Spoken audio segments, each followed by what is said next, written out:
Perhaps I wasn't even the same sex. How appropriate for this class. Let me tell you something about Frank. Talk about marketing, or maybe about a martyr complex, I'm not sure.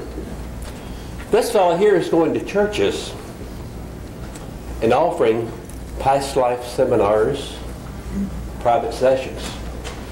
Now you figure it out for yourself. Is that marketing, or is that a martyr complex? It is a privilege, Frank, to welcome you. I look forward to the information we will receive. Thank you, John. Good morning. Good morning. Isn't this a fantastic convention? Yes. I think it is. What about that fellow Bob Fellows last night? You know, in a way, we're like him. We're doing some of those things too. We're helping people find answers within themselves, and I think we're blessed in that privilege, really, and it is a privilege. I wish that this convention would last a week long. I feel like a kid who's in his uncle's candy store, tasting these different goodies, and I wish that this were a week long so I could taste more and more of the goodies. My interest in hypnosis goes back to college days a long time ago. Wrote a paper on it. Lived in New Jersey. Had to go into Newark before I could find enough research material for it, for the book, for the thesis. I was then and still am fascinated with the almost unlimited power of the mind. We can make ourselves sick, we can make ourselves well, and we can maintain that health just using our thoughts and our thinking. Although my interest in hypnosis goes back a long way, it wasn't until I took a job as an assistant administrator in a hospital in the Chicago area that I began to take courses with the American Association of Ethical Hypnotists. I looked forward to the monthly meetings and the training that I got while I was there.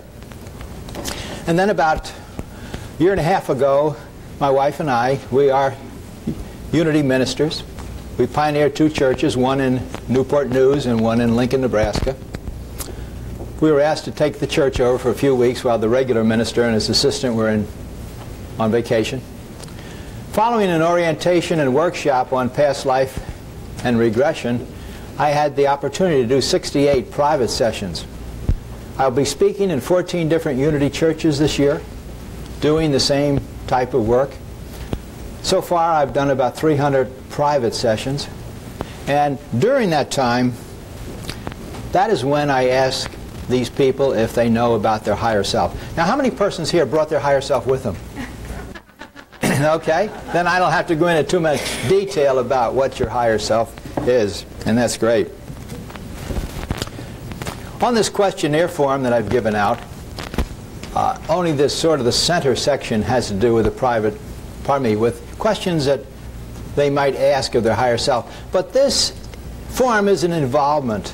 It's an involvement that happened when people started asking, what do I do with this relationship?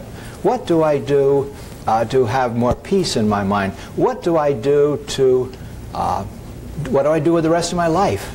Heavy, heavy questions. And certainly, I could probably answer them to some degree, but the best source, the very best source, is their higher self. And that's what we use so many, many times. It seems like so many times in the past, as children, as teenagers, we've been programmed